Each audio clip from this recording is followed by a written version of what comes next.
Hey everybody, welcome back to the garage, and hopefully you're getting the stream all right. I am trying something new and having some issues possibly, but it says we're coming through here. So as people start joining in here, let me know, and I'll bring this up again.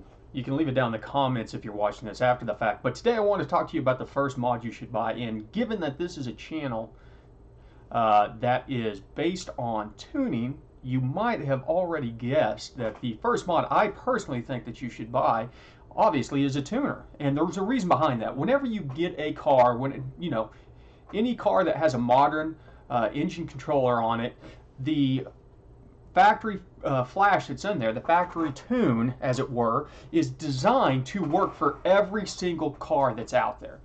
And because of that, they make some general assumptions based on kind of the engine that's going in there. So the fueling is not going to be 100% spot on. That's what they use closed loop to adjust for.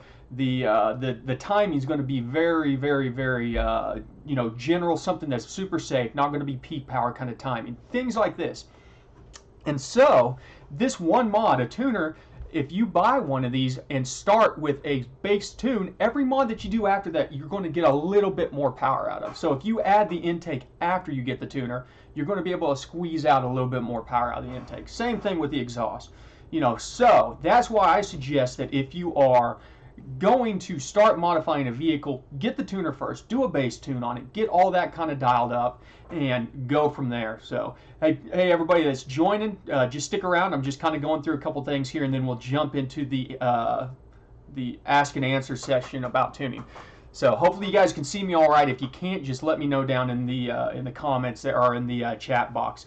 But as I said, every mod that you add on is going to give you more horsepower if you are able to tune specifically for that mod. So instead of going out and spending $300 for a cold air intake in the attempt to get 10-15 horsepower, go out, spend the same money, maybe a little bit more, get yourself a tuner, learn how to tune your vehicle, do a base tune, get all that horsepower you would have gotten through the cold air intake, plus additional horsepower, and then whenever you do add all these additional mods, A, you already know how to tune because you learned how to tune on something simple such as a cold air intake and exhaust, and B, you're going to get more bang for your buck for every single mod that you buy from that point on. So that's about it. And listen, guys, if you have any questions, hit them up in the chat, and we will take a couple questions here from the chat room.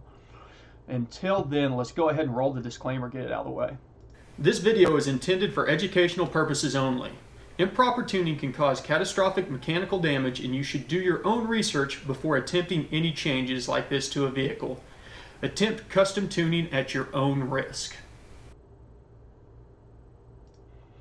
Thanks, AK Finner. I appreciate you verifying for me. It said that I had a bad stream going. I'm actually got everything kind of dialed down in resolution right now. That's why all of the screens are a little bit scaled improperly, but now that we're up and going, everything looks good. So that being said, as I said, just go ahead. Let's get some questions out there, and as we do that, I'll go ahead and throw up an ad while you guys field some questions into the chat room.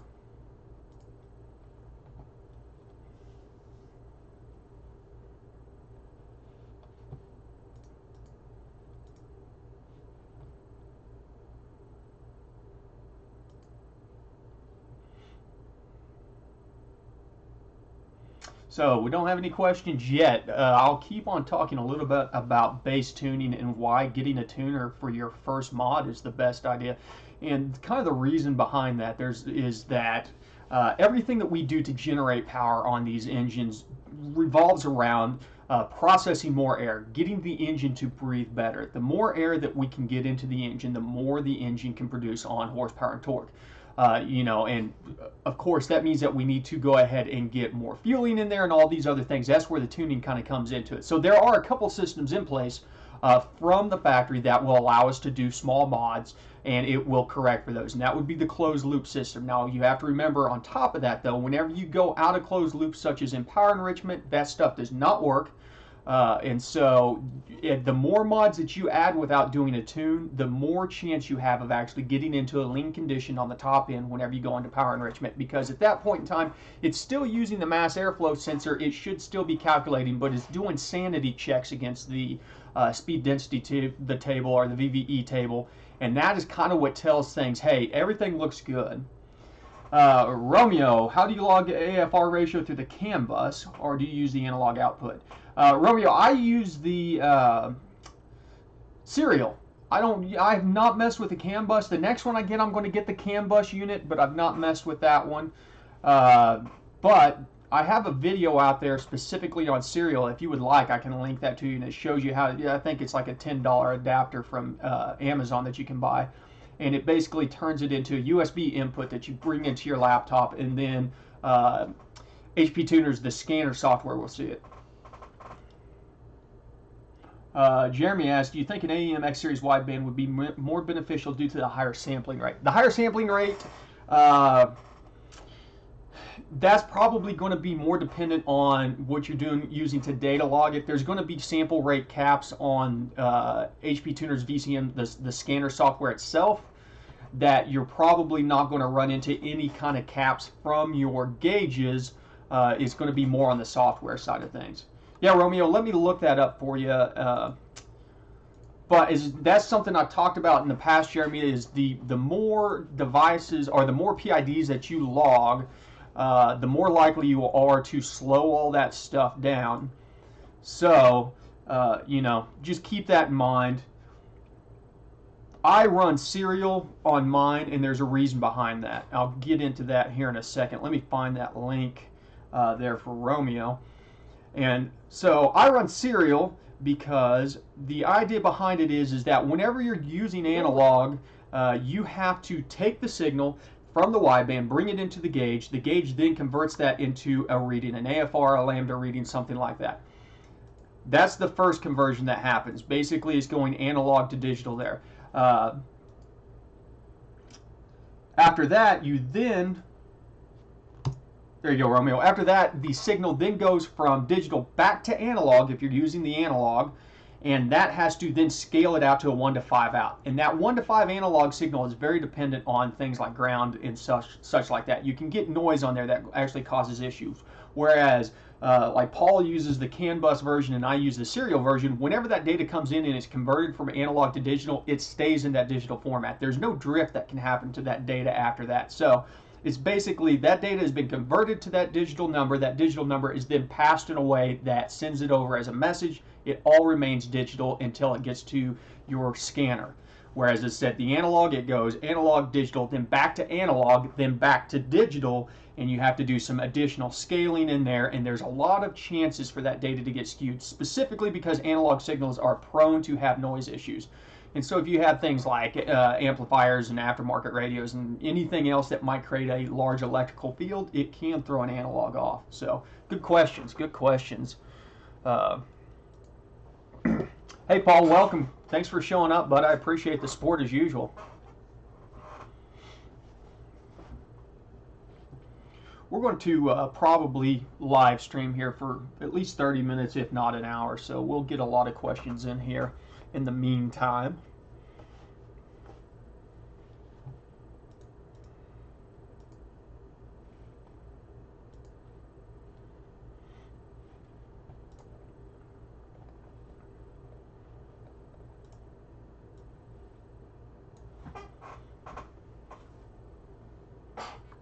Hey, PCM Cooper, welcome back.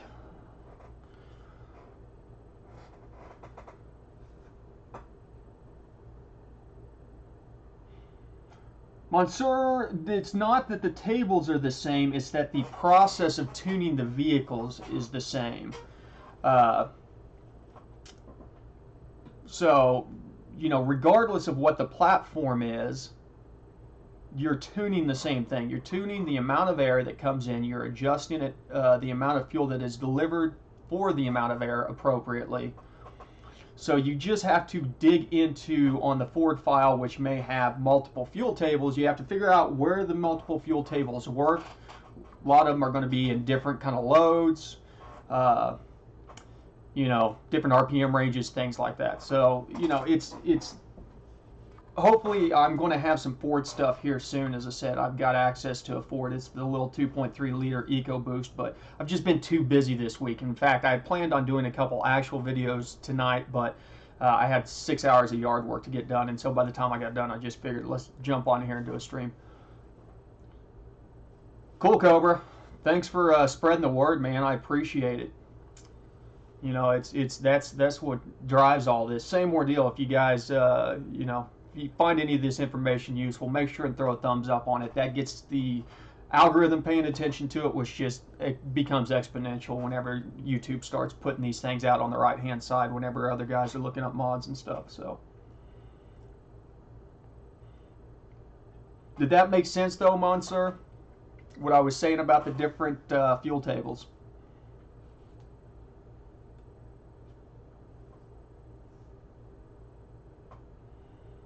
No problem. And as I said, I will try here in the next week or so to get a video specific out onto some Ford platforms. And in fact, there is some, you know, I can just download some base ones off of the HP Tuners website and just pull them up, and we can take a look at them and kind of decipher them. So that might be something. I'm working on getting everything set up here where I can throw up a tune screen whenever we're live streaming. So that will be nice. That way we can kind of look at this stuff. So yeah, sure thing, Romeo. I appreciate it. Jeremy, when's that video on the Sweet 4-link setting coming up? Soon, because I gotta get that thing jacked up in the air and tighten it down. You know, I will tell you one thing, if you do a 4-link, I would highly suggest that the chassis side putting bushings on instead of heim joints. God, it's noisy. Ugh. Luckily, I don't hardly ever drive this thing, but I am very tempted to cut those brackets off and put new brackets on that's wide enough to accept bushings. And then if I wanted to run heim joints on that side, I could run heim joints with the angles, oh, what do they call those things? You know, the angle spacers that go in on the heims. Paul, I shot a video on that, got ready to upload it, and it had no audio on it. So I did that yesterday, and then food came, and so it will be out. I'm hoping to do that tomorrow, Paul.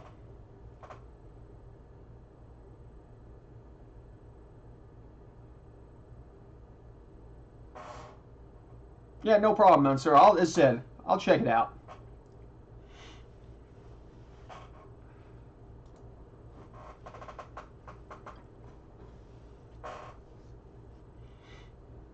If you're just now coming into this stream, I want to thank you for stopping by the garage. If you have any questions, I'm going to be around here for a little while and answering just general tuning questions.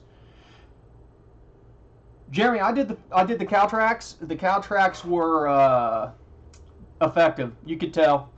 The only nice thing about the 4-link is that you can go completely to an adjustable coilover, and for the truck, you know, that doesn't haul anything except ass, the adjustable coilovers really made that thing ride more like a car than anything, and I run it pretty soft, so I get a lot of weight transfer on there. I've not tried dialing it all up high, and you know, the traction control seems to get a little bit angry at me whenever I try and get that stuff dialed up too stiff and try to take corners too fast. It's the traction control on that truck is very, very touchy about things getting sideways on it.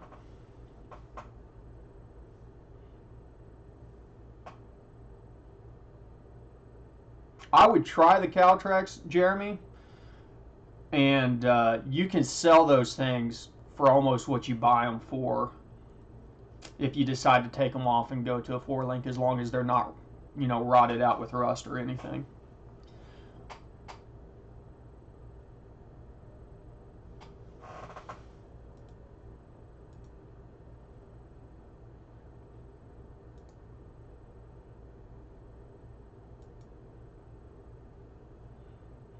Lowbuck, just rebuilt my 4L60 in my 2000 Chevy truck. What kind of transmission tuning changes would you recommend? Well, did you do the relearn and the filter clean on it yet? I don't know if it has a filter clean. Surely it's still got a relearn.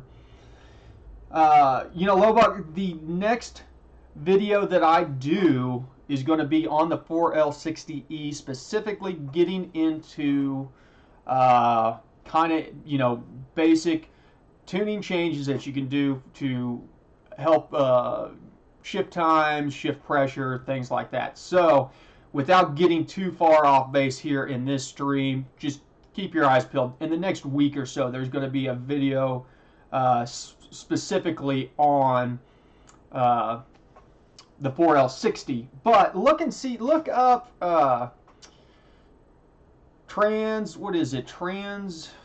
it's Trans Fast Learn. Trans Fast Learn. I'm not sure if you have to do it on the 4L60s. That may be a 6L80 thing only. It's been so long since I've had anything with a 4L60 in it, I can't remember. But double check, if you can do that on a 4L60, it goes through and it purges all the solenoids and kind of gets everything ready to go for a tune. It's good to do anytime you rebuild your transmission because you change some of the fluid dynamics on how that stuff works. Jeremy, is there any way to dial back the stability control? There is some ways as far as power goes, but as far as body yaw, whenever you get different wheels turning and stuff, I'm not sure that that's controlled on anything that we have access to. That might be part of the BCM or something. I'd have to double check. Either that or it may just not be something that we have parameters that we can edit.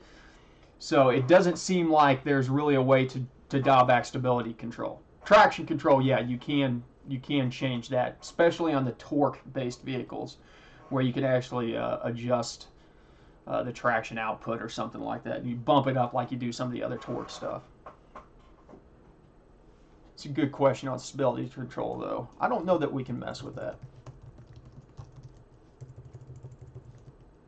It's a pain in the butt anyways because it wants to kick on anytime you get over like 30 miles an hour. It's annoying. Hey Kyle, any tips on fine-tuning the VE table? On my 7th, and I'm still 4 to 10% rich. Hey Kyle, if you can get that thing to 4% rich, you're doing pretty good. Now the 10's still a little bit too rich. What generation are you on, Kyle? Are you on a 5th gen, 4th gen? I'm guessing because 3rd gens usually they don't have an issue dialing things in. Yes, it can, Jeremy. I don't know that there's a way of getting rid of it, to be honest with you.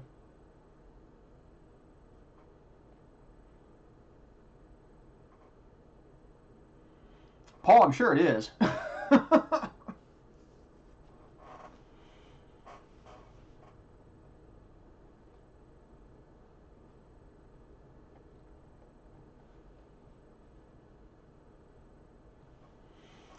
Kyle, 2012 Camaro SS, so you're basically a Gen 4. You are using virtual VE. What you can do is try and filter out anything that is not that rich and only focus on stuff that is richer than that. So if you were to go into, what you have to do is you have to go into your graph that you're using to do your error ratio and go into your filtering, and underneath that, let me open one up here on the side so I can look at it while I'm talking about it here. Unfortunately, said I'm working on getting this stuff on the screen so you can see what the hell I'm talking about. But what you need to do is go into your math. Go into your math for your EQ error. If you're using EQ, copy that over. Just copy that whole thing. You'll see on Lambda AFR EQ error ratio is 100 times PID 50,011.19 minus 50,011.18 divided by 50,000, blah, blah, blah. That expression, copy that whole expression. You'll have to highlight it and do a Control-C. And then go over to your EQ error graph. And on that one, where it has a filtering function, paste in what you just copied. And then surround that whole thing with parentheses. So you'll have parentheses 100, here. It'll look something like this.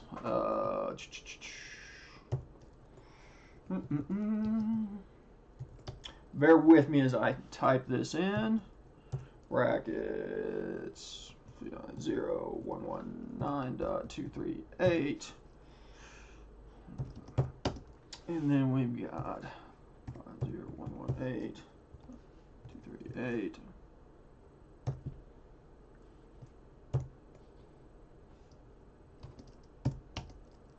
This is so long. I apologize, guy. I know dead air is the worst thing, but I want to show this guys what I'm talking about. And then we do this, and then we do. Okay. So we're going to have this equation, this expression that we copied over. We put brackets or parentheses around the whole thing, and then we want to do that less than negative, say 3, and run that against your filter. If you do that, it will only show you areas that are more than 3% rich on your EQ graph. So you will stop making adjustments to stuff that's already within that 1, 2, 3% range, and only make adjustments out to the stuff that is more rich than that. And then it's the same thing with, I don't know if you've watched the video on doing the RPM zone stuff, Kyle, but you have to do some of that, or you just have to live with it only being close, because every time you make a change on that, it will shift all the cells around it to adjust for the calculations, and whenever it does that, that's whenever you start having to hunt, or you have the VE table hunting and causing issues. So it is a long drawn out process, and towards the end of it there's less copy and paste and more trying to manually smooth out in the RPM ranges, or the zones, the RPM zones on your VE table. Good question.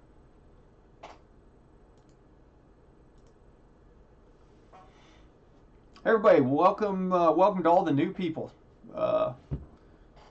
and thank you for everybody that is returning. Thank you for everybody who throws a thumbs up for this. Thank you for all the support. We're just doing a question and answer at this point in time. Afterwards, if you want to go back, I talk a little bit about why buying a tuner is the best mod that you should buy, and should be the first mod that you buy for any vehicle that you're looking to do modifications on. If you have any questions, just hit up the chat.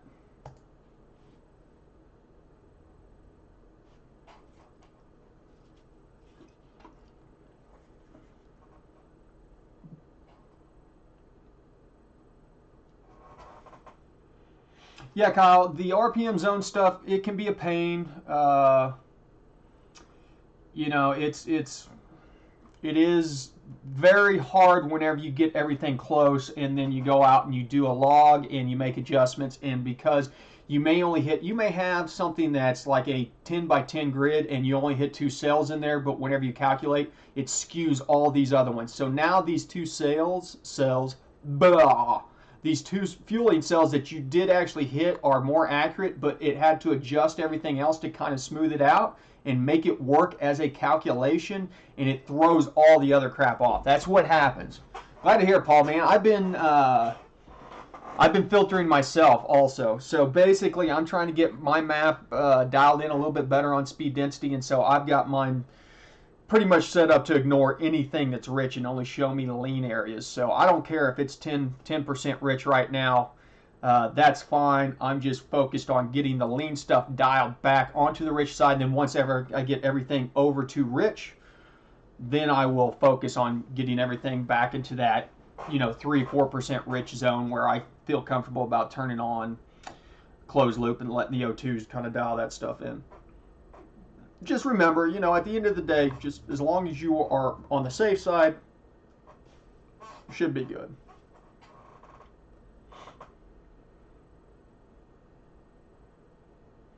And Kyle, I'll be honest with you, 10% rich isn't the end of the world if you're still running a MAP sensor on there, because your mass airflow sensor will do almost all the calculations all the time for the most part. As said, on these Gen 4s and even on the Gen 3s for the most part, whenever you have dynamic airflow, that just means that MAP is primary and speed density is kind of your sanity check. That's double checking to make sure things aren't getting too crazy. So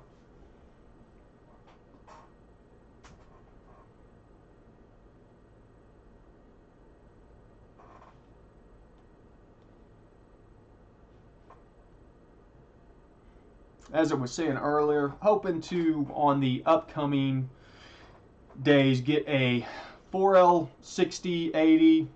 I'll even say 700 R4. It's the same thing. It's just not electronically controlled. transmission basic tuning video out. I need to get some more torque management stuff out. I know I've been saying that forever, but I mean, I'm telling you guys, I've got a laundry list. You guys have such great suggestions out there. Keep them coming. Gives me something to reference back. Hey, Burley Brown, I'm new to all this. Just got my MPVI2 Pro. Got a 3rd gen 5.3 on a run stand. Already did the wiring harness, and it's ready to fire. Can you foresee any problems with no trans and everything stock?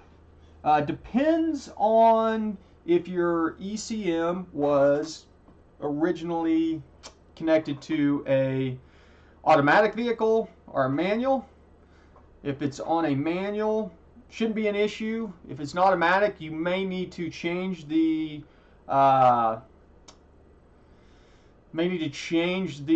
tune over to be, say that's a manual, and then there might be a jumper that you have to do to bypass it. I'm not sure on the 3rd gen. The 3rd gens, it's probably not a big ordeal. Everything stock, no, man, you'll be fine. Have you done it, hey Burley? Have you done anything to it besides? I mean, is it a stock 5.3?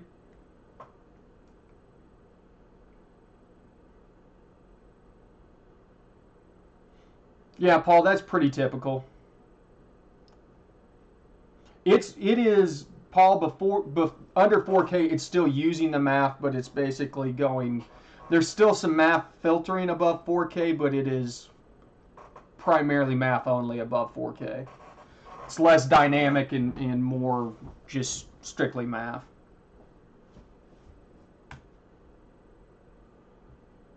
You got me curious now, Burley. I'm wanting to look and see. Let me look here.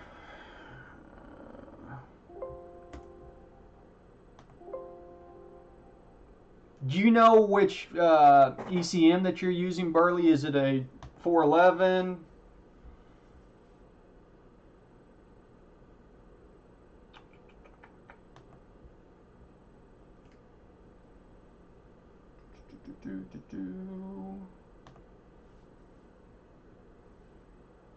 Truck engine. Is it the truck ECU?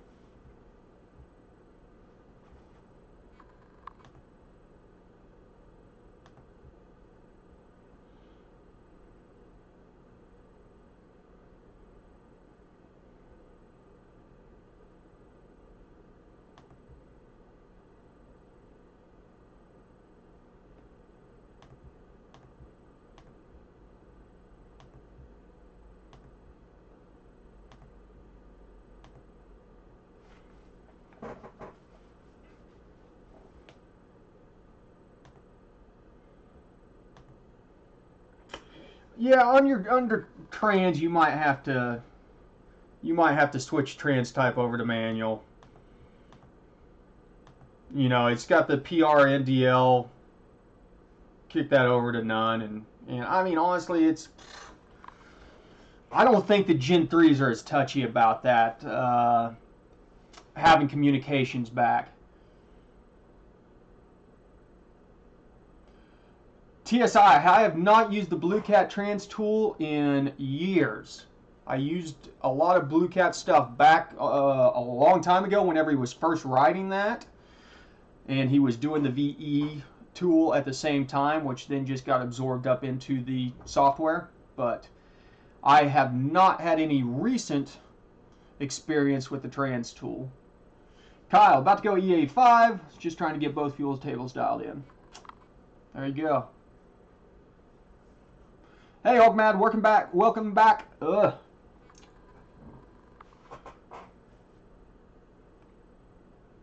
Kyle, what's your mods on your Camaro?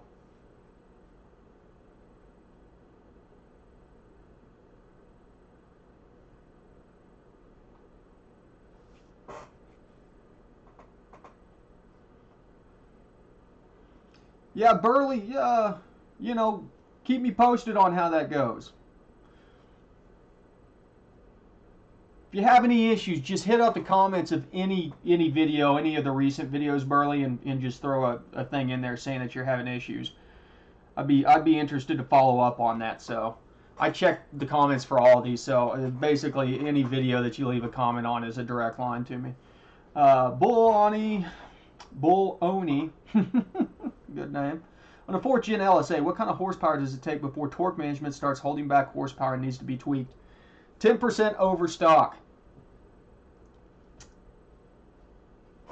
So if you're making anything probably 10% over stock, baloney, you're probably bumping against, and it's not even necessarily torque management. It's can be a torque model. Well, I don't know. It depends on what's your platform, baloney. What 4th gen LSA are you on?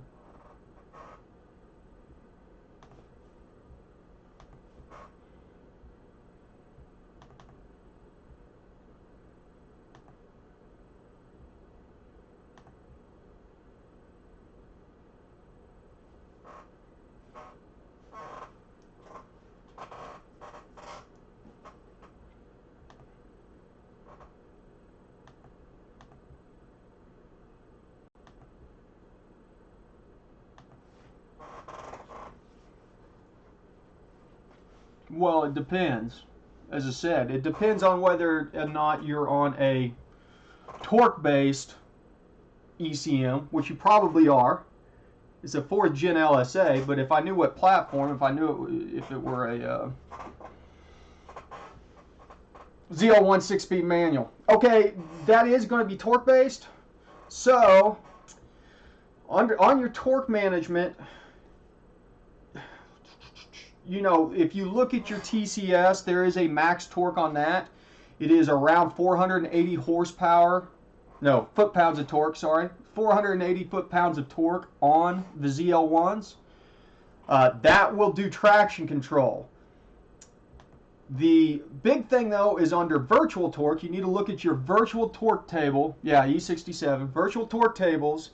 And look at your higher range, your 30 and 40 spark range, where you're going to be making your power. And so you're going to cap out at around 400 horsepower, 410 horsepower stock. So if you think you are making more than that, you need to adjust your torque tables appropriately. I've got a video out there specifically on doing that will help you out. Yeah, Romeo, I'll link this video. It goes into it.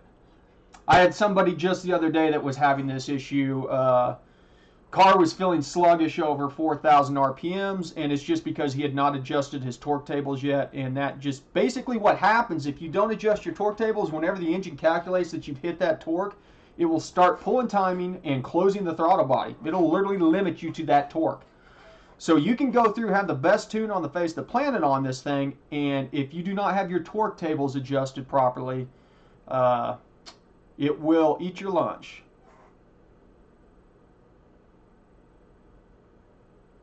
Even with traction control off, yes. Traction control is completely separate.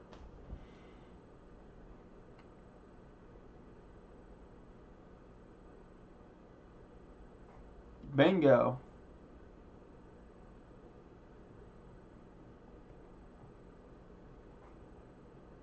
Man, I'm getting too many videos on here. I'm having a hard time finding my own videos.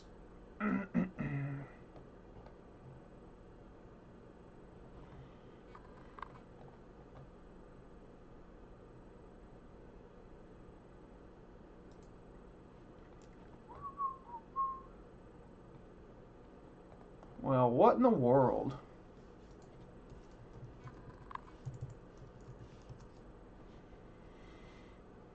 There we go.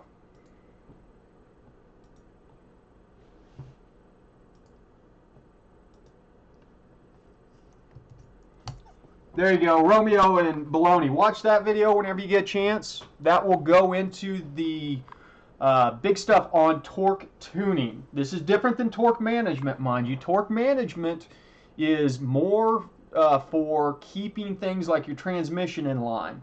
Torque tuning, though, works with torque management. It gets very complicated. Gen 5s are even worse. Gen 4s gets very complicated. You have the torque tuning, which is a torque map that says your engine should make this much torque, and you want to check it because you have to adjust driver demand tables, torque tables, the virtual torque tables. You have to keep those things higher than you're capable of making, like so.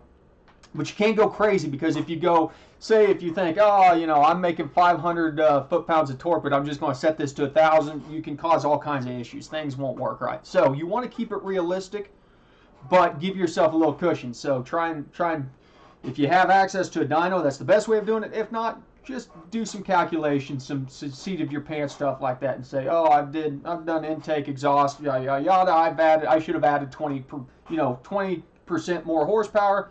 Add 20% to your torque tables. That way you're not limiting yourself. You can, and I think I touch on it in the video, there's PIDs that you can log that will tell you if you are limiting torque based on different factors. In particular, one of them, Baloney, will tell you if it's traction control that's doing it, because traction control will do it. That's not always a bad thing if you are trying to hook up.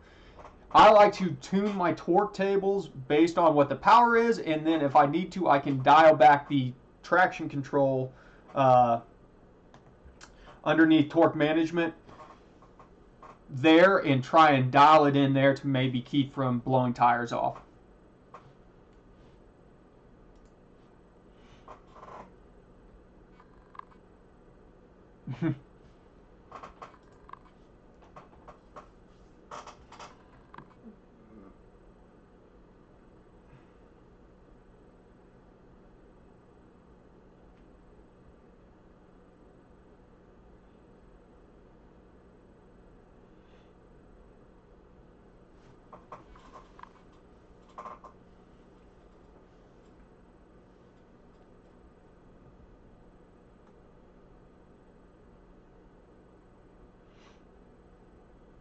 There's a lot of stuff, Baloney, on the ZL1s that you could probably dial in on the torque management side of it. Tip-in limiting.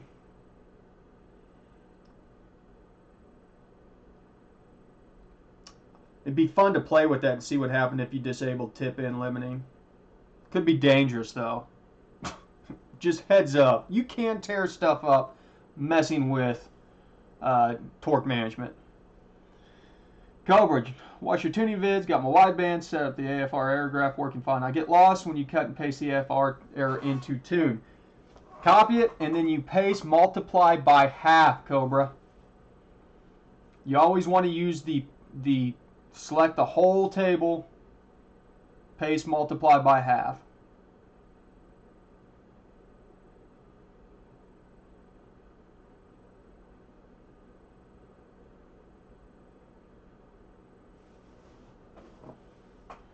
Sir, if your ECU is locked, you probably, well, you either need to get the code from your tuner if you use the same software, but if he used a different software to lock it, you have to have the same. So if he used EFI Live to lock it, you have to use EFI Live. You can't use HP tuners to unlock EFI Live files.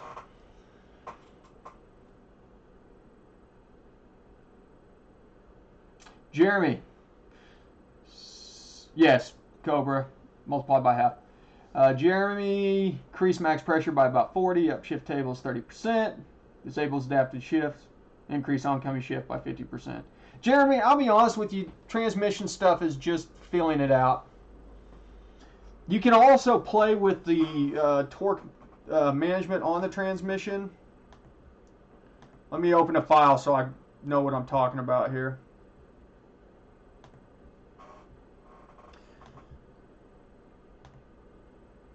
Specifically the torque factors.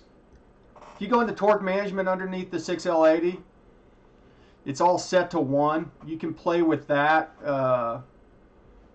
If you dial that down a little bit, don't go crazy. You can get a little bit more power through it.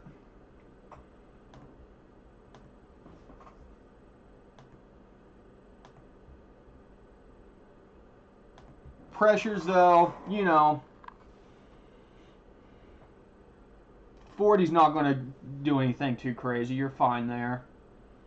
Upshift tables 30%. Yeah, you're fine there too.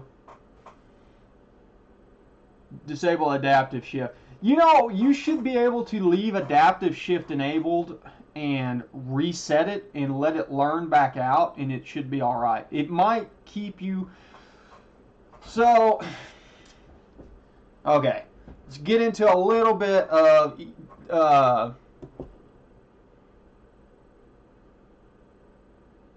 I don't know about disabled the TCC though.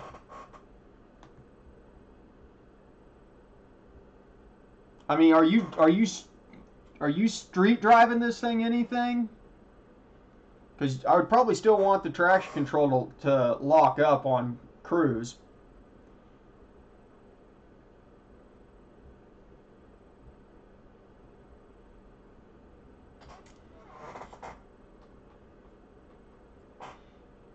As I said, well, the thing about the adaptive stuff, Jeremy, is that it doesn't necessarily adjust, won't lower your pressures over time. Uh, whenever you change your pressures, it's kind of like long-term fuel trims. Let's say it that way. So you have long-term fuel trims that are as that your car learns as you drive how to dial your fuel trims in to meet your targets. The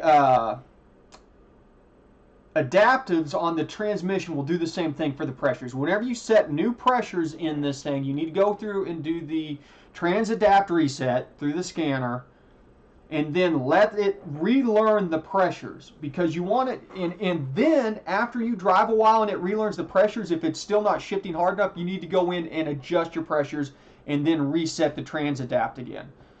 So you don't necessarily, I don't think that you necessarily want to do away with it. I think you want to use it to your benefit, if that makes sense. I said I might leave the TCC in there. Put the TCC back in and then lock up and see if you're having an issue with it. You should not be locking up whenever you're wide open throttle. You really only want torque multiplication whenever you're really getting on it, because whenever that's how you get most of your power. Regardless of what you might see on something like a dyno, you know, guys like to lock up their clutch on their torque converter whenever they're on the dyno because they get bigger numbers, but that's not faster. If any guy that'll tell you that races that a unlocked torque converter will actually be faster in the quarter mile. So there's a reason to keep your torque converter unlocked, but it generates a ton of heat. So driving around town on the highway, stuff like that, an unlocked torque converter can actually really heat up your oil.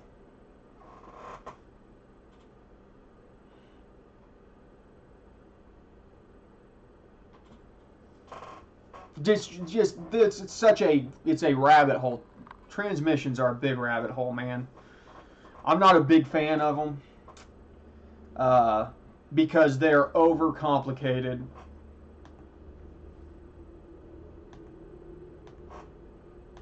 Nowadays.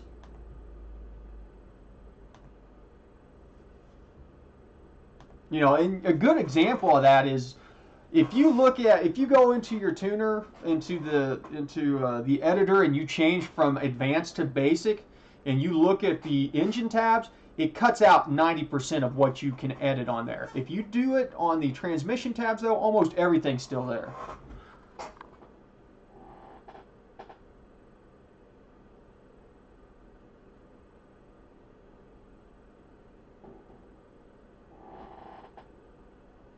Below, if your trans tuner is told by a tuner, leave it in regular mode when driving normal, sport mode for aggressive driving.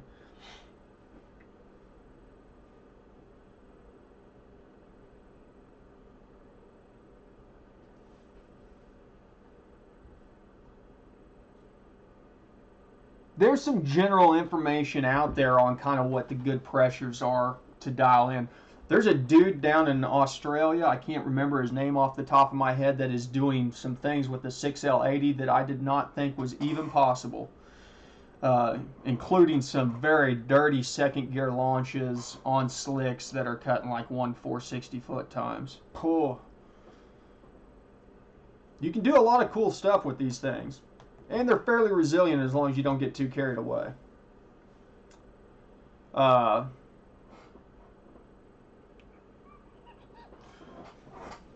Baloney said trans tune. I was told by a tuner to leave it in regular mode when normal driving, sport mode for aggressive driving. This helps trans learn. That may be good on cars. On trucks, your B mode is trailering. You can go in and adjust that though. It gets really wonky. They're called patterns. It's pattern A and pattern B, and it adjusts on your shift speeds, shift pressures,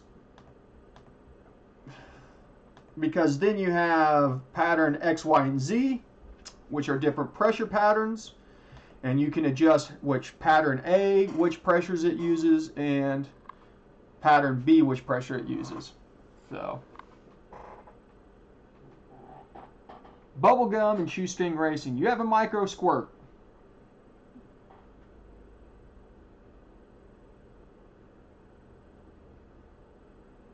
Micro squirt. What is is that a variation of the mini squirt? I'm guessing. I'm afraid to look that up, bubblegum.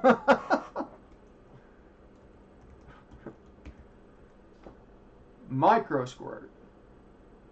Mega squirt was the old ones. This is the new mega squirt, huh? I've not looked at a mega squirt in forever. The micro squirt. That's cute.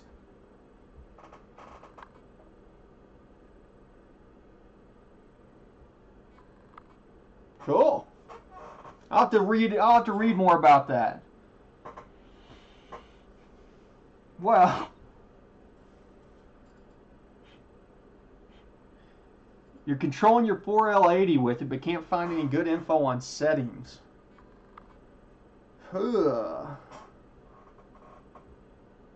Did they give you a base map to go with that thing, bubblegum?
Hey, Jorge. Sure thing, brother. Just let me know.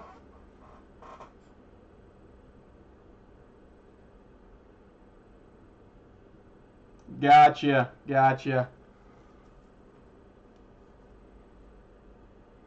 You should be able to keep it locked during shifts.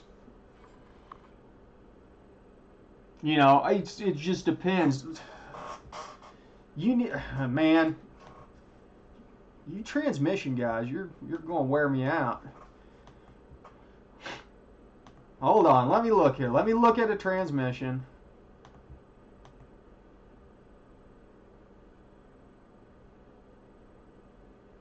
What are you, bubblegum? What's the application? What are you running this on?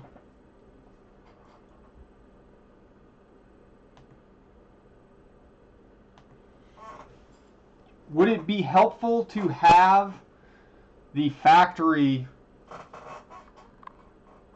lockups? And yeah, it's factory on the trucks. It will stay locked up on shift. Just a heads up.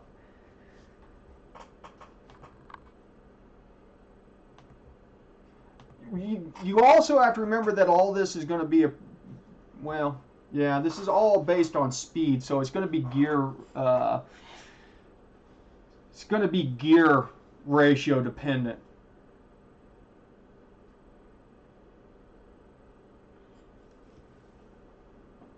Hit up the LS forums, the LS1 forums, and ask somebody to send you over the stock ones so you can start from the stock ones. Andrew, any info on cam tuning? Installing a BTR Stage 3 V2 truck cam next weekend on my 09 Sierra with 4.8. What all will I need to get the truck to idle? What all will I need to get to run it correct? Just looking for general. You'll just have to do air tuning. You know, you'll have to possibly adjust your idle airflow a little bit, because it'll probably be a little bit higher, Andrew, and then after that you'll need to go through and do standard speed, density, and MAF tuning, because you're changing the dynamics in which the engine can breathe. It's all a cam really does.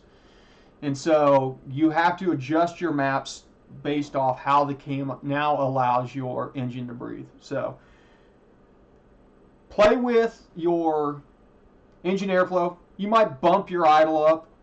It's always a good idea. It makes it easier. The higher your idle it is, especially if there's a lot of cam overlap. You know, if you got a lot of lobe overlap on a lower idle, you get some breathe through, and it causes issues on that bottom end. If you bump that speed up a little bit on your idle, your valves aren't hanging open at the same time as long. Because that's basically what's happening whenever you have issues with idles, is you get that overlap where both your exhaust and your intake cam are kind of, they've got that period where they're both open between the fourth and first stroke, and that's what causes issues with idle. So bumping up your idle a couple hundred RPMs will mitigate the amount of time that is, and then you just have to adjust your idle airflow, and it'll probably be positives. So you'll probably, based on what your platform, what would you say, 09 Sierra with 4.8, you should have just a standard idle airflow tab that is going to be, you know, like a pounds per hour or grams per second or something like that. And I would go in and try bumping it up 5% at a time. So just multiply the entire table by 1.05. Try that to start out, Andrew. We're coming up here towards the ends, guys, so I'm going to take like one or two more questions, and then we're going to wrap it up for the night. I got a lot going on this weekend. As I said, there's going to be, I promise you the next video that I put out will be a 4L60, 4L80 video where we go into settings on those transmissions, look at some of that stuff. I might even oil my chair so it doesn't squeak as much for the next one. Thanks, Bubblegum. I appreciate it, man. Just do me a favor. Throw a thumbs up on any of those that help out. That way they get out to other people. Sure thing, Andrew. Let me know if you have any issues. As I've said to everybody that was in here earlier, if you ever have an issue on something like this specifically, and there's a video that is on that topic, throw it in the comments there. If there's not one, by all means, just throw it in the latest video's comments. Chase, I do not, but I would not necessarily be opposed to it. I'd have to double check to see how far Waynesburg, but if you're in Morgantown, you're not too far away.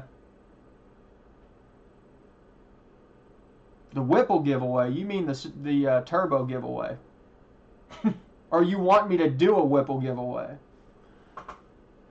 The turbo giveaway is August 1st. Go check out the Patreon page for more information.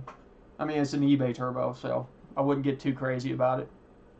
But I've got another one I'm going to be giving away. I'm giving away both the big turbo and the small turbo. The small turbo will be later on. There'll be a Patreon competition, probably a virtual car show, and then I'll bring in some judges to judge the submissions to give away, because that's about a $300 turbo. Hey, listen, Cobra, if we get to the point where we can do a Whipple giveaway, I will do a Whipple giveaway. Thanks, Paul. Appreciate it. Thanks, Burley. Yeah, thanks, Jeremy. Thanks, everybody. Yeah, appreciate you guys taking the time to stop by the stream tonight. You know, we're going to be doing this a lot more often. I enjoy this interaction with you guys. I enjoy sitting down here answering your questions and getting your feedback on stuff that you're interested in learning. I'll be honest with you, though, I don't need a lot of topics right now. You guys have given me a laundry list of stuff. I will be able to make videos for the next 6 months, no problem. So, you know, it's it's been awesome. We're really close to breaking 3,000 subscribers already, and thanks, Joe. Appreciate it. And you know, we're going to shoot past 3,000, straight past 5,000. I have no issues, and so, or no doubts on that.